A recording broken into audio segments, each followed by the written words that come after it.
بسم اللہ الرحمن الرحیم۔ رسول کریم صلی اللہ علیہ وسلم نے فرمایا مخلوق اللہ کا کنبہ ہے، وہ شخص اللہ کو زیادہ محبوب ہے جو اس کے کنبے کے لیے زیادہ مفید ہو۔ یہ دین ہمیں انسانوں کے ساتھ پیار و محبت کا درس دیتا ہے۔ صحابہ اکرام رضوان اللہ علیہم اجمعین اپنی ضرورتوں پر دوسروں کی ضرورتوں کو ترجیح دیتے تھے۔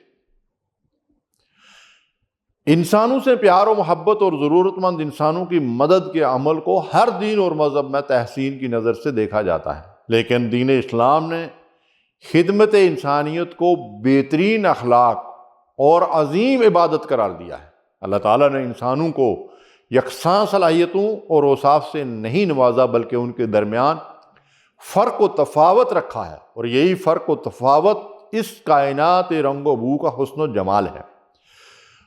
وہ رب چاہتا تو ہر ایک کو خوبصورت، مالدار اور صحت یاب پیدا کر دیتا، لیکن یک رنگی تو اس کی شان خلاقی کے خلاف ہوتی، اور جس امتحان کی خاطر انسان کو پیدا کیا ہے شاید اس امتحان کا مقصد بھی فوت ہو جاتا۔ اس علیم و حکیم رب نے جس کو بہت کچھ دیا ہے اس کا بھی امتحان ہے، اور جسے محروم رکھا ہے اس کا بھی امتحان ہے۔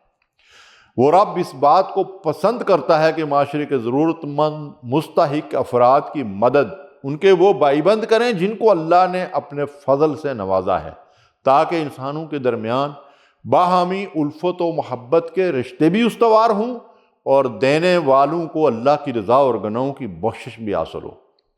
مسلم شریف کی روایت ہے، مخلوق اللہ کا کنبہ ہے اور وہ شخص اللہ کو زیادہ محبوب ہے جو اس کے کنبے کے لیے زیادہ مفید ہو۔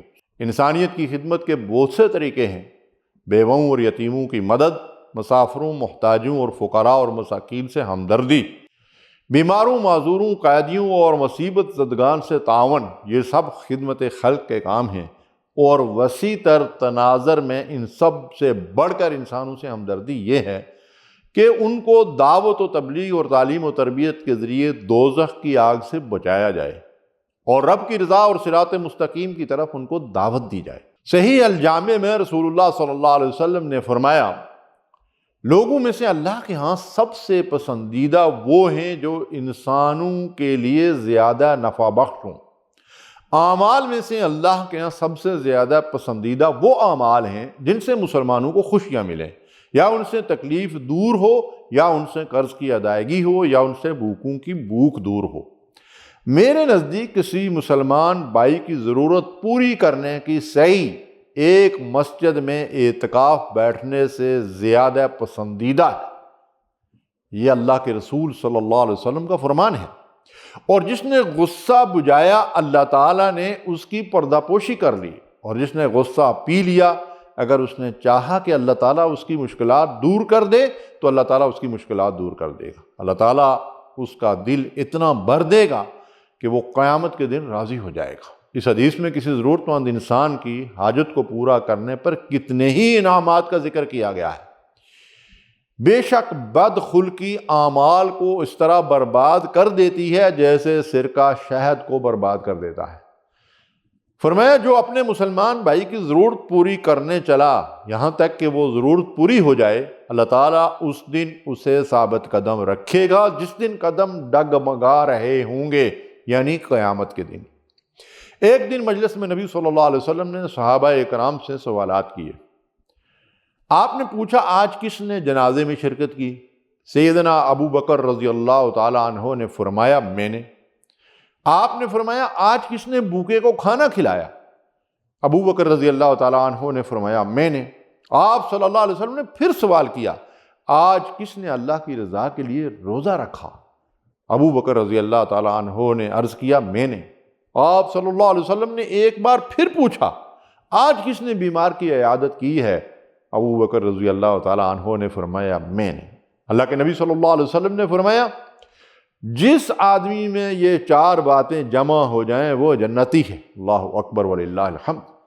صحابہ اکرام نیکیوں کے اس قدر حریص تھے کہ ہمیشہ ایک دوسرے سے آگے بڑھنے کی فکر میں رہتے تھے۔ ان کے درمیان نیکیوں کے حصول میں ایک کمپٹیشن تھا۔ حضرت عمر رضی اللہ تعالیٰ عنہ فرماتے ہیں، ایک دن میں مدینے کے مضافات میں ایک جھونپڑی کے قریب پہنچا تو اس میں تنہا ایک بڑھیا بستر پر پڑی نظر آئی، اور جھونپڑی صاف ستھری اور ہر چیز کرینے سے رکھی ہوئی تھی۔ میں نے بڑھیا سے پوچھا، اماں آپ کے یہ کون کرتا ہے؟ عرض کیا، ایک شخص فجر سے پہلے آتا ہے اور یہ سارے کام کر کے چلا جاتا ہے۔ حضرت عمر رضی اللہ تعالیٰ عنہ کو تجسس ہوا کہ وہ کون شخص ہے۔ دوسرے دن صبح آئے اور وہ کام کر کے چلا گیا تھا۔ پھر آئے تو وہ گھر کی صفائی کر رہے تھے، دیکھا تو ابو بکر صدیق رضی اللہ تعالیٰ عنہ تھے۔ سید القوم خادمہم، یہ تھے قوم کے حقیقی رہنما اور قوم کے خادم۔ سیدنا ابو بکر رضی اللہ تعالیٰ عنہ کئی گھرانوں کی مستقل طور پر جو ہے وہ کفالت کیا کرتے تھے، اور محلے میں کئی گھروں کی بکریوں کا دودھ بھی دوتے تھے۔ خلیفہ بنے تو ایک دن محلے سے گزرتے ہوئے ایک لڑکی نے دیکھا تو کہنے لگی، ہائے آپ تو مسلمانوں کے خلیفہ بن گئے ہیں، اب ہماری بکریوں کا دودھ کون دوہے گا؟ آپ نے فرمایا، مجھے تمہاری بکریوں کا دودھ دونے سے کوئی چیز نہیں روک سکتی، گویا کہ میں خلیفہ ہوتے ہوئے بھی یہ کام کروں گا۔ اللہ اکبر۔ مومنین کی ایک اہم صفت یہ ہے کہ وہ اللہ تعالیٰ کی محبت کی وجہ سے مسکین، یتیم اور قیدی کو کھانا کھلاتے ہیں۔ یتیم کی کفالت کرنے والے کو نبی صلی اللہ علیہ وسلم کی جنت میں رفاقت نصیب ہوگی۔ اللہ کے رسول صلی اللہ علیہ وسلم نے کیا فرمایا کہ یتیم کی کفالت کرنے والا اور میں جنت میں ایسے ہوں گے جیسے یہ دو انگلیاں آپس میں جڑی ہوئی ہیں۔ یتیموں کو دتکارنا اور مسکین کو کھانا نہ کھلانا مشرکین کا عمل ہے، جیسا کہ قرآن مجید میں جا بجا اس کا ذکر آیا ہے۔ ایک حدیث میں بڑے عجیب انداز میں بھوکے، پیاسے اور بیمار کا ذکر آیا ہے۔ امام مسلم حضرت ابو ہریرہ رضی اللہ تعالیٰ عنہ سے روایت کرتے ہیں، نبی اکرم صلی اللہ علیہ وسلم نے فرمایا، قیامت کے دن اللہ تعالیٰ فرمائے گا، اے آدم کے بیٹے، میں بیمار تھا تو تو نے میری عیادت نہیں کی۔ بندہ کہے گا، اے میرے اللہ، تو رب العالمین ہے، میں کیسے تیری عیادت کرتا؟ اللہ فرمائے گا، میرا فلاں بندہ بیمار تھا تو نے اس کی عیادت نہیں کی، اگر تو اس کی مزاج پرسی کرتا تو مجھے اس کے پاس ہی پاتا۔ معلوم یہ ہوتا ہے کہ اللہ رب العالمین کو ڈھونڈنے کے لیے غاروں، بیابانوں اور جنگلوں میں یا سیران اوردی کرنے کی ضرورت نہیں۔ فقراء، مساکین، غریب، مسکین، بیواں، یتیم جو ہیں، ان کے ہاں اللہ ملتا ہے۔ اے آدم کے بیٹے، اللہ تعالیٰ کیا فرماتے ہیں، اے آدم کے بیٹے، میں نے تجھے کھانے کو دیا تھا لیکن میں بھوکا تھا، تو نے مجھے کھانا نہیں کھلایا۔ بندہ کہے گا، پروردگار، تو رب العالمین ہے، میں تجھے کیسے کھانا کھلاتا؟ اللہ فرمائے گا، میرا فلاں بندہ بھوکا تھا، تو نے اس کو کھانا نہیں کھلایا، اگر تو اسے کھانا کھلاتا تو مجھے اس کے پاس ہی پاتا۔ اللہ کہتا ہے، اے آدم کے بیٹے، میں نے تجھے پانی دیا لیکن میں پیاسا تھا، تو نے مجھے پانی نہیں پلایا۔ بندہ کہے گا، تو رب العالمین ہے، میں تجھے کیسے پانی پلاتا؟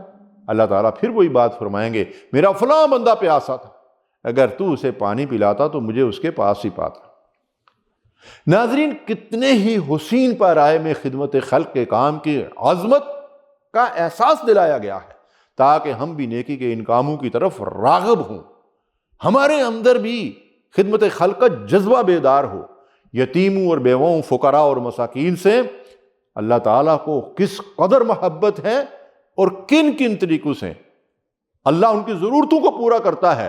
دیکھیے، جتنی عبادات اللہ تعالیٰ نے ہم پر فرض کی ہیں، بالخصوص روزہ، حج اور عمرہ اور شریک قسم توڑنے کا کفارہ وغیرہ، ان عبادات میں کسی کمی یا کوتاہی کا ازالہ اس جیسی کسی عبادت کے بجائے فقراء اور مساکین کی خدمت سے کیا جاتا ہے۔ بوڑھا شخص یا کوئی بیمار روزہ نہیں رکھ سکتا تو یہ بھی تو ہو سکتا تھا کہ ایک روزے کے بدلے میں کچھ نفل پڑھتا یا قرآن کی تلاوت کرتا، جو خالص اللہ کی عبادت ہے، اس کے کرنے کا حکم دیا جاتا، لیکن ایسا نہیں۔ اللہ تعالیٰ فرماتا ہے، روزہ نہیں رکھ سکتے ہو تو ایک روزے کے بدلے ایک مسکین کو کھانا کھلاؤ۔ جماع کے ذریعے تم نے روزے جیسی عظیم عبادت کو نقصان پہنچایا، تو اس کا ازالہ کسی غلام کی گردن چھڑا کر کرو یا 60 مساکین کو کھانا کھلاؤ۔ بغیر احرام کے میقات سے گزرنے والے کو ایک اضافی طواف کا حکم بھی تو دیا جا سکتا تھا، لیکن نہیں، فرمایا حدود اللہ کی خلاف ورزی کی ہے نا، اب اس کے عوض مکے کے فقراء اور مساکین کو بکرے یا دمبے کا گوشت کھلاؤ۔ قسم کا کفارہ 10 مساکین کو کپڑے پہنانا یا کھانا کھلانا یا ایک غلام آزاد کرنا، الا ھذا القیاس۔ ذرا توجہ فرمائیے، ضرورت مند اور مستحق کی مدد کا ایک طریقہ یہ بھی ہے کہ اسے مستقل روزگار فراہم کرنے میں مدد دی جائے۔ بھیک مانگنے اور سوال کرنے کی اسلام میں سخت ممانعت ہے، اور اس عمل کو نبی صلی اللہ علیہ وسلم نے سخت ناپسند کیا ہے۔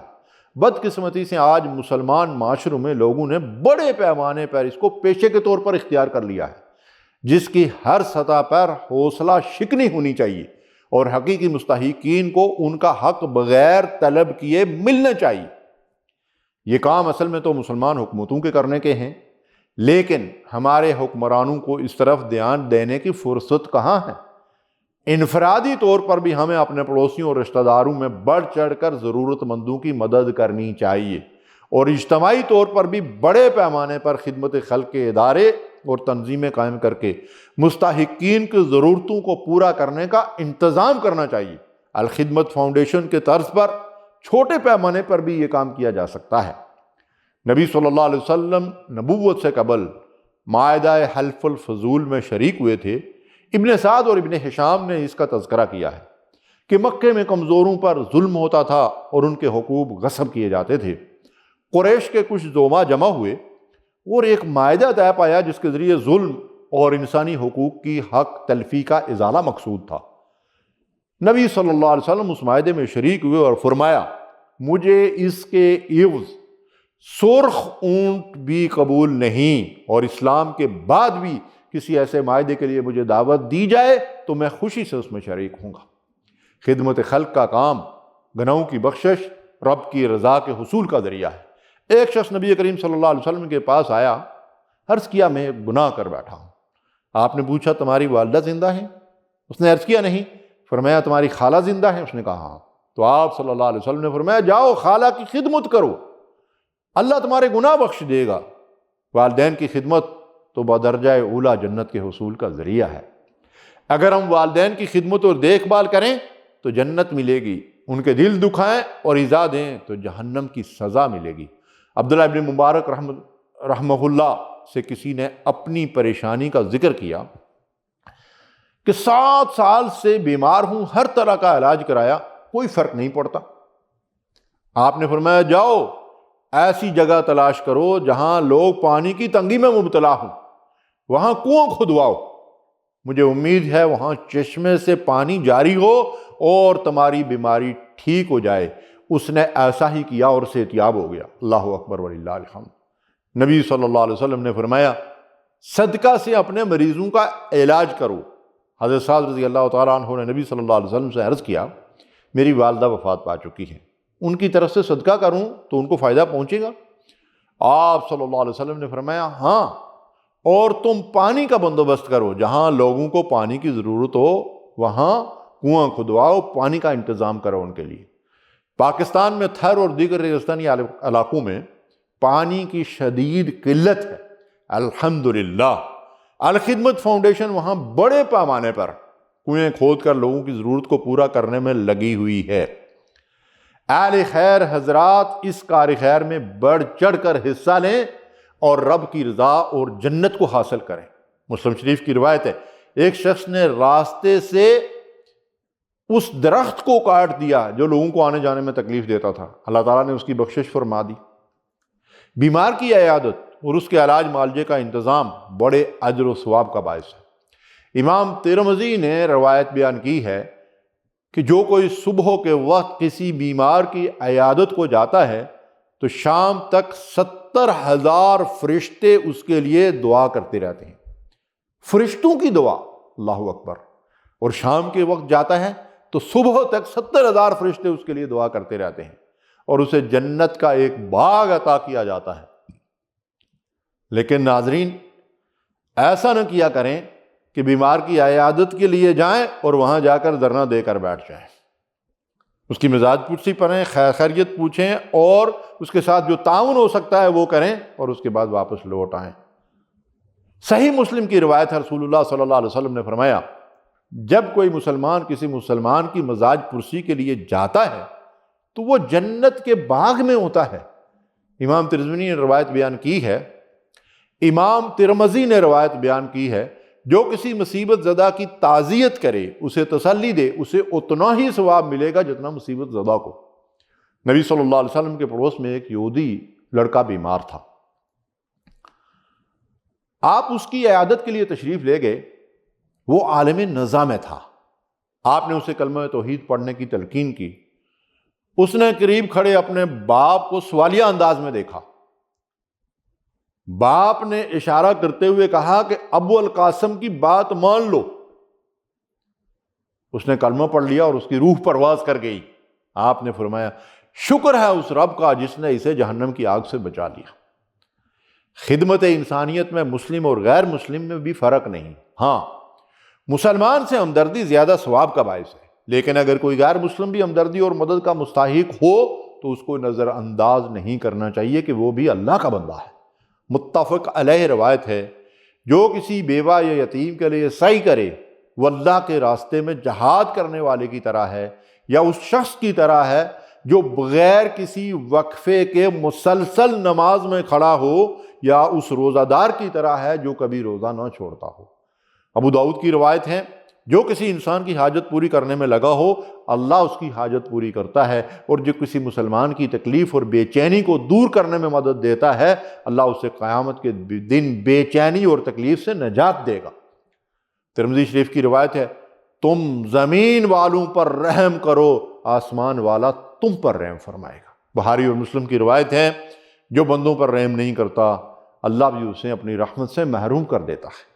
امام احمد اور امام ترمذی نے روایت بیان کی ہے، رحم اور ہمدردی تو اس شخص کے دل سے نکال دی جاتی ہے جو بدبخت ہو، الیاذ باللہ۔ ہمیں چاہیے کہ ضرورت مند انسانوں سے محبت اور ہمدردی کریں اور ان کی ضرورتوں کو پورا کرنے میں مدد دیں تاکہ اللہ کی رضا حاصل ہو۔ وآخر دعوانا ان الحمد للہ رب العالمین۔